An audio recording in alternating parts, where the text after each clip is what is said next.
Les songes nous guident. Écoutons Tolkien. Les mythes que nous tissons, même s'ils renferment des erreurs, reflètent inévitablement un fragment de la vraie lumière, cette vérité éternelle qui est avec Dieu. Comment ne pas remonter au temps des âges dits obscurs, qui ne sont en fait que la possibilité du tout, de l'humain, comme des éléments de la création.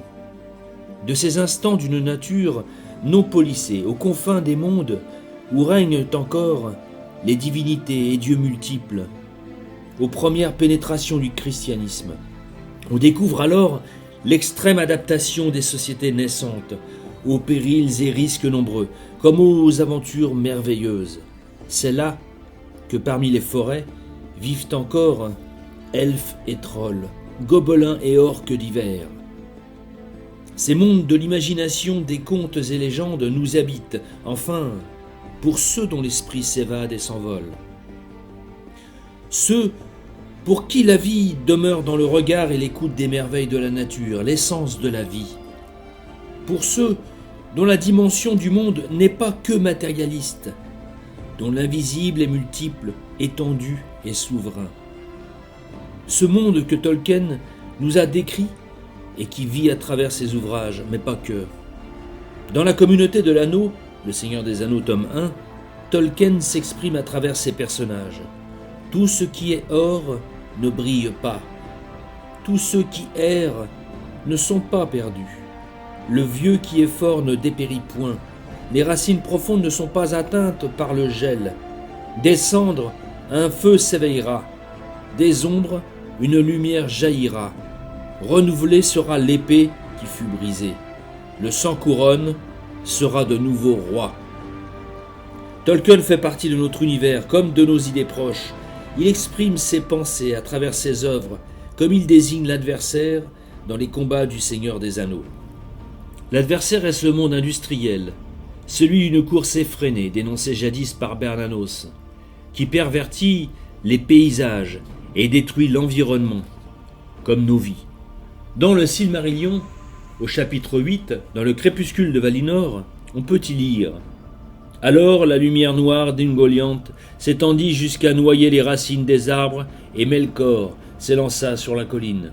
D'un coup de sa lance des ténèbres, il blessa chaque arbre jusqu'au cœur d'une plaie béante, et la sève se mit à couler comme du sang et se répandit sur le sol. Ungoliant alors aspira la sève et vint coller son bec noir sur les blessures jusqu'à ce qu'elles fussent exsangues. Puis, le poison mortel qui courait dans ses veines vint envahir les arbres et dessécha les racines, les branches et les feuilles, et ils moururent. Ungoliant avait encore soif et se jeta sur les citernes de lumière pour les assécher. À mesure qu'elle buvait, son corps exhalait des vapeurs noirâtres et s'enflait d'une manière si monstrueuse et gigantesque que Melkor lui-même fut pris de pleurs. C'est le fruit du libéralisme, de l'argent maître, qui corrompt comme soumet les peuples à l'esclavage comme à la numérotation des êtres. Notre univers est ailleurs, il est vrai, éternel, comme bon et beau, il est la vie. C'est celui du royaume des fleurs et des plantes, aux multiples essences, des plaines aux coteaux, abritant quelques ruines éparses, qu'abritent de vieux saules, que courtisent ronces et lierres.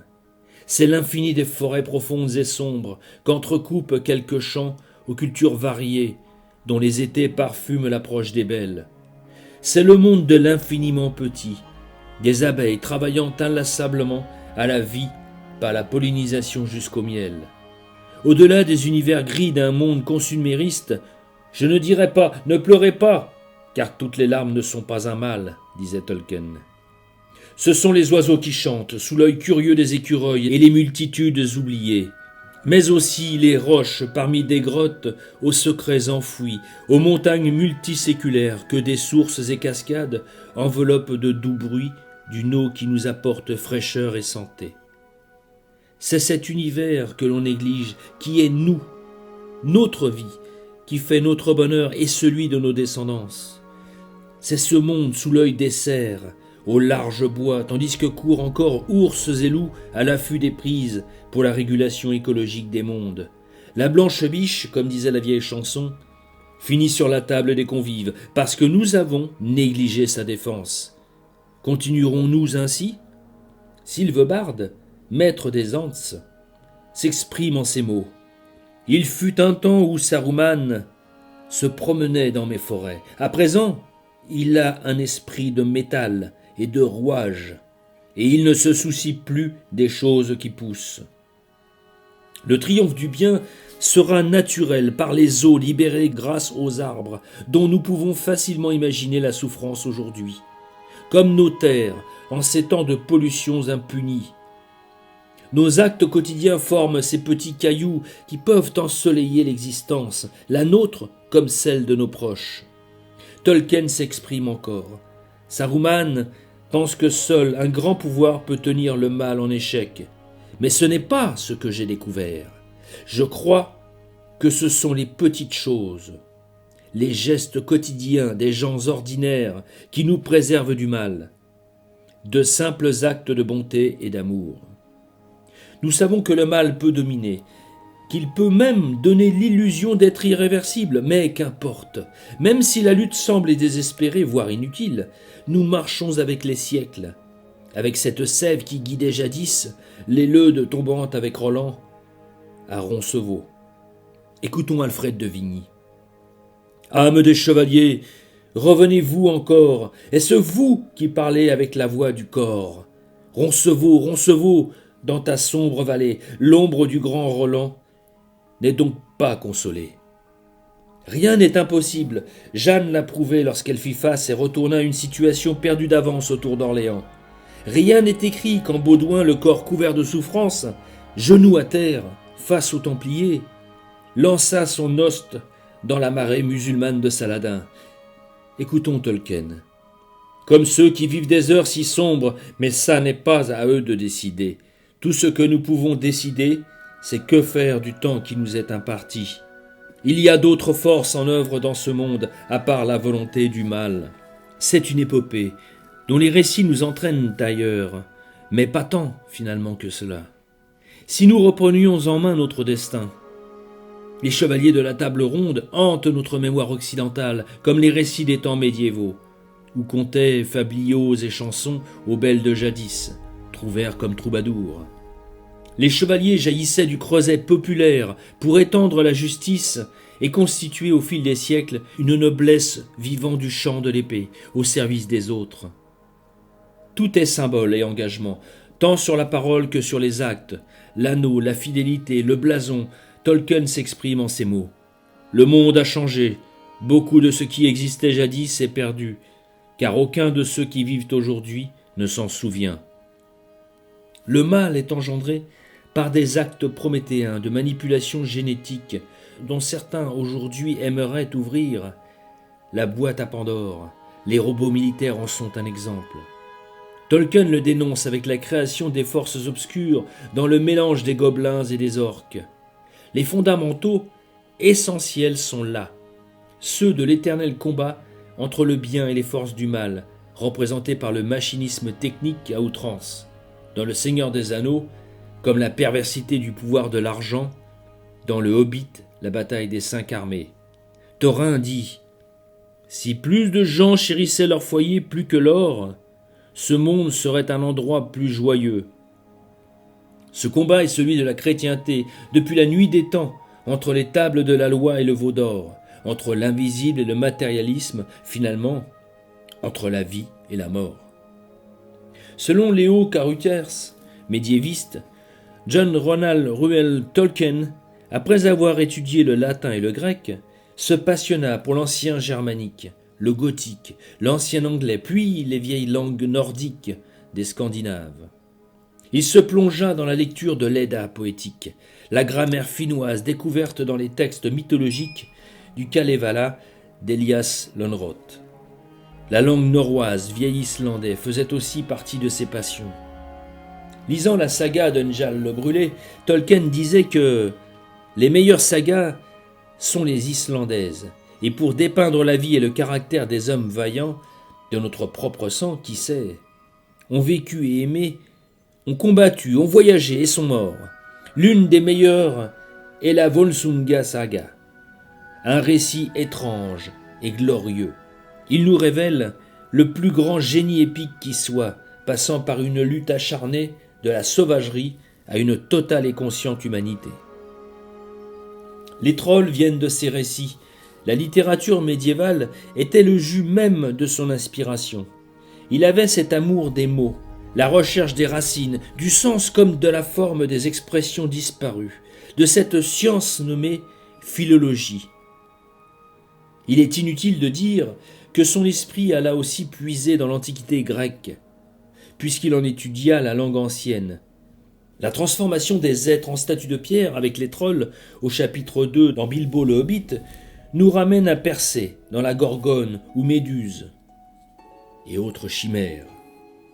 Dans ces mondes créés par Tolkien, cartographie et histoire naissent, peuples et identités, même jusqu'aux langues elfiques proches du gaélique, qu'il inventera par ailleurs en disant « Les récits furent imaginés avant tout pour constituer un univers pour les langues et non pas le contraire. » Il va même très loin avec ses dialectes et ses différences dans le haut elfique, comme le Kenya, qu'il créa vers 1915. Perfectionniste à souhait, il désirait que sa langue soit vivante, avec ses particularités, inclinaisons comme son passé et son avenir. Le Silmarillion en fut le fruit. Il se plongea dans les mythes, contes et légendes, dans un travail passionné et infatigable, reprenant le jus même des épopées médiévales dans un creuset que son esprit va reprendre à travers ses œuvres, aboutissant à une création mythologique originale sortie de sa propre imagination. Tout y est, poèmes épiques et chants, où chacun se sent comme emporté dans cette identité venant du fond des âges, dans un rendez-vous vers la terre du milieu. C'est tout un univers qui s'articule avec ses passions et ses récits, son romantisme et ses sagas, sorte de dimensions parallèles pour ceux qui suivent ses périples. Les princesses ne manquent d'ailleurs pas, et Éowyn, l'elfe, les symbolise. Comme aussi Arwen, face au cavalier de l'Apocalypse dont elle déchaînera les os, symboliquement représentés par des vagues de chevaux, après des incantations qui ne sont pas sans rappeler le langage gaélique. L'enterrement de Théodred, épée en main, gisant sur le champ de bataille, retrouvé par Éomer, demeure aussi un moment fort de la mythologie chevaleresque émotionnelle sous le chant de sa sœur Éowyn. On entend dans la communauté de l'anneau « La mort n'est qu'un autre chemin qu'il nous faut tous prendre. Le rideau de pluie grisâtre de ce monde s'ouvrira, et tout sera brillant comme l'argent. Alors, vous les verrez, les rivages blancs, et au-delà, la lointaine contrée verdoyante sous un fugace lever de soleil. » Le magicien Gandalf rappelle la profondeur de Merlin, sans parler des ressemblances avec le dieu Odin dans les mêmes errances. Lorsqu'il dirige contre Saruman le combat au gouffre de Helm, le combat sera terrible avec l'arrivée du Rohan, avec la préparation de la charge par la harangue du roi Théoden. « Gamelin, suivez l'étendard du roi au centre. Grimold, menez votre compagnie à droite. Quand vous aurez passé le mur, en avant, ne craignez aucune obscurité. Debout, debout, cavaliers de Théoden.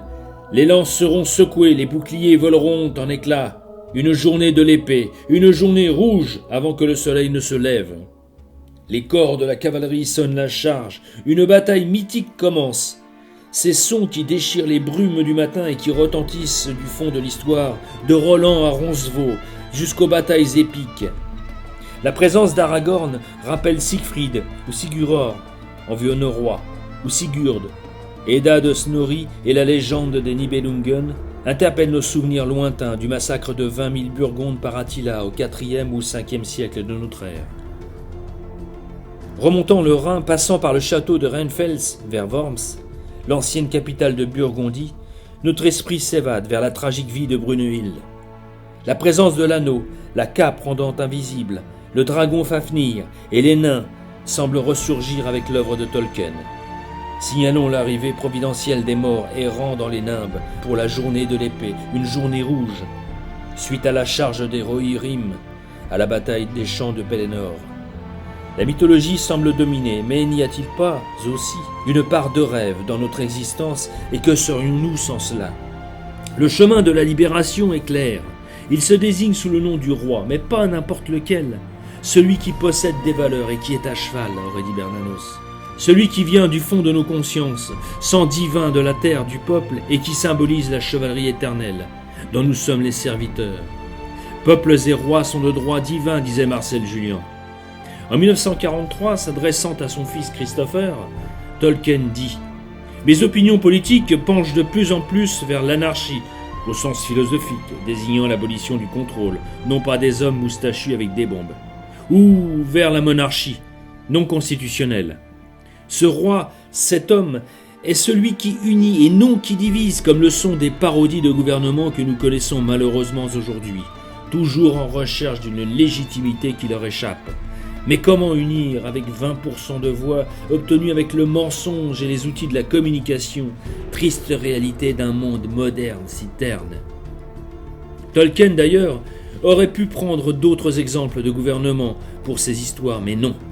La royauté reste pure et prend d'ailleurs toute sa dimension élévatrice par la quête. Les héros doivent affronter les périls, se remettre en question et gravir les épreuves afin de devenir, comme dans le roi Arthur, des preux. La lutte s'engage contre les faux prophètes avec Saruman ou chef d'un soir, entraînant les peuples à la folie destructrice dans la route perdue, écrit en 1936. Cette résistance est aussi contre ce règne du mal, aveuglé par la souffrance, faisant perdre tout repère humaniste, fruit de la folie des hommes, que seule la tempérance peut sauver, que l'on voit dans l'île de Numénor, soumis par Sauron. Il dira plus tard, en 1956, ne pas être démocrate. Écoutons-le.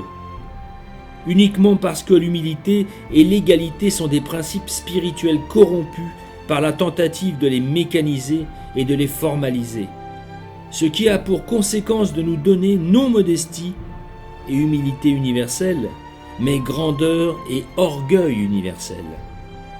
C'est la raison qu'il faut garder, comme la mesure dans toute chose, relire dans le doute les paroles de Jeanne d'Arc, montrant toujours les limites de tout acte et parole humaine. L'enseignement est là. Les écrits ne demandent qu'à être lus et compris. Et puis, qu'importe les grincheux, s'exclamait Cyrano, rêvant en regardant les quartiers de lune. S'il nous plaît de voir ce monde différemment, comme Tolkien le pensait, si les rêves, tracés de sa plume, fleurissent le nôtre, un peu plus parsemés de gris. Dans Le Retour du roi, Gimli dit « Je n'aurais jamais pensé mourir aux côtés d'un elfe. » Et Légolas répond « Et que pensez-vous de mourir aux côtés d'un ami ?» Si paré d'un peu de naïveté antique, nous reconstruisons un univers communautaire, fait de serments et de fidélité, où la noblesse des hommes ferait s'enfuir les êtres vils, comme Alfrid dans le Hobbit, la bataille des 5 armées. Il s'agit de redonner une âme à ces temps de confusion, bref, un sens à l'existence, c'est l'appel de Tolkien. C'est l'appel de l'espérance, de l'humain, dans toute l'acceptation de sa dimension vivante, contre une société en perdition, basculant vers l'enfer du numérique. L'homme doit réfléchir sur son destin comme de l'environnement naturel qu'il désire préserver et voir s'enrichir demain pour ses enfants. Nous sommes de ceux trouvant encore plus de vie dans les ruines d'un château ou un monastère que dans un centre de supermarché. Il suffit de le comprendre. La grâce des papillons, comme le chant des oiseaux, voire le bruissement de l'eau, nous parle plus que la froideur des ordinateurs. Lent dit, dans La communauté de l'anneau, « Lorsque le printemps déroulera la feuille du hêtre et que la sève sera dans la branche, lorsque la lumière sera sur la rivière de la forêt sauvage et le vent sur le front, lorsque le pas sera allongé, la respiration profonde et vif, l'air de la montagne, reviens vers moi et dis que ma terre est belle. » Ce que les matérialistes ne comprennent pas et ne comprendront jamais, hommes de peu d'humanité, c'est que cette part de rêve et d'imagination nous permet d'avancer vers un univers de couleurs et de musique, de nature et de vie. Loin de l'univers des machines dénoncé par Tolkien, mais pas que. Bernanos, Huxley, Orwell, les matérialistes sombrent dans un néant qui n'est autre que l'enfer. L'analyse du mal chez l'homme, appuyée des connaissances sur l'éthologie de Konrad Lorenz, montre combien les débordements de celui-ci deviennent nocifs pour l'espèce, surtout depuis les armes de destruction massive, à la différence des animaux. Ce monde absurde des machines devenues maîtres de nous, symbolisé dans le Seigneur des Anneaux, est finalement l'épilogue ensemencé de la pensée des Lumières, aux bourgeons malfaisants d'où naquit le XXe siècle des horreurs concentrationnaires. La racine du mal, ces maîtres à penser, ces libéraux aux vies perturbées, furent ceux-là même qui assouvirent les peuples en instituant l'usure en système de référence, renversant l'éthique des siècles basée sur la justice sociale dans l'élévation des âmes au service des autres. Ces hommes du XVIIIe siècle, las de la douceur de vivre, disait Talleyrand, voulurent contrarier la nature en disant changer l'homme. Les soi-disant bonnes idées comme volonté, détruisant traditions et usages des siècles, générèrent les pires systèmes dictatoriaux et génocidaires. De celui de la Vendée en 93, on passa des socialistes aux nationaux-socialistes et divers avatars, tous plus terribles les uns que les autres, au nom des chimériques lendemains qui chantent. Cela, Tolkien l'a vu, et par son formidable génie imaginaire, l'a signifié dans ses œuvres fantastiques. C'est pour cela qu'il est temporel dans ses récits d'une extrême réalité, pour ceux qui veulent y voir clair et comprendre. C'est pour cela que l'on y trouve toutes les références historiques et imaginaires chevaleresques d'élévation, de justice, de charité, de foi et de sacrifice. Le héros est un être humain en symbiose avec la nature vivante qui se bat contre l'insupportable système dictatorial mis en place avec les machines. C'est cela la leçon éternelle de la survie de l'humanité sous la plume de Tolkien. Où sont les couleurs ? Où est cette musique où demeure le rêve ? Cette magie que seule la volonté chevaleresque d'un roi incarne. Écoutons Tolkien. Je reviens vers vous en ces temps difficiles. Mais cela ne suffit pas. Tout se mérite. C'est sur la route du sacrifice que se construisent les sociétés policées et paisibles, avec des hommes qui s'oublient pour le service des autres. C'est l'enseignement de l'histoire qu'imaginairement réécrit Tolkien. Nombreux sont les vivants qui mériteraient la mort, et les morts qui mériteraient la vie. Pouvez-vous leur rendre, Frodon ? Alors, ne soyez pas trop prompt à dispenser mort et jugement. Même les grands sages ne peuvent connaître toutes les fins. Notre imaginaire fabrique des sagas et invente des histoires sans fin que nos cultures ancestrales sèment dans nos consciences et aux quatre vents. Quel bonheur d'imaginer en ces temps confus et matérialistes des époques où seul l'ami et le service importaient à la vie. Il est bon, voire passionnant, de vivre de tels instants en des quêtes sans fin, en des mondes aux couleurs pastel, aux musiques enchanteresses, où règnent chevaliers et princesses. Les histoires de Tolkien sont ancrées dans des mondes merveilleux, d'enchantements et de féeries très anciens. Les codes sont ceux du Moyen-Âge, dont les récits sont hors du temps, peut-être afin d'amener le lecteur à se souvenir de ses racines, en s'appropriant à travers Tolkien l'héritage des légendes et sagas constituant son identité, afin qu'à travers son sang, il trouve dans le monde moderne les clés, les réponses essentielles sur le sens de son existence.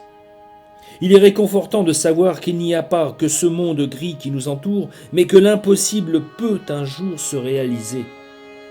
Quelle est la temporalité réelle et le virtuel, le cauchemar et le rêve? L'imaginaire que nous y mettons peut demain changer, telle est l'âme humaine. Tel est l'esprit de la terra francorum, de la geste des francs, comme de nos espérances. Rien n'est décidé, rien n'est écrit. Le laisser-faire, la résignation, cette forme de lâcheté dans la soumission facile de nos existences à un pouvoir soi-disant nouvel ordre mondial, reposant sur l'argent, n'est que le résultat de l'abaissement de l'homme, comme de l'acceptation à un fatalisme réduisant nos enfants à une numérotation vers la robotisation des individus. Alors oui, nous pensons que l'élévation est un défi humaniste, le service de l'autre dans une forme de chevalerie perpétuelle, toujours présente et renouvelée, l'exemple et l'humilité, et puis qu'importe, c'est notre choix. Même si c'est inutile, même si nous devions mourir, nous avancerons dans cette détermination, cette voie tracée par nos ancêtres, de Roland à Baudouin IV, comme de Bayard à D'Artagnan. Nous sommes fils de France et avons un destin, comme un héritage sur nos épaules et dans notre sang. Et nous, en nous, résonne encore le corps de Roland, annonçant les périls qui nous guettent. C'est la chevalerie franque, avec les Templiers qui, aux portes de Jérusalem, marqués de la croix rouge du Christ, vainquirent à 1 contre 10. Parce que la foi ne renonce jamais, parce que c'était et c'est cela la France. Notre jour viendra.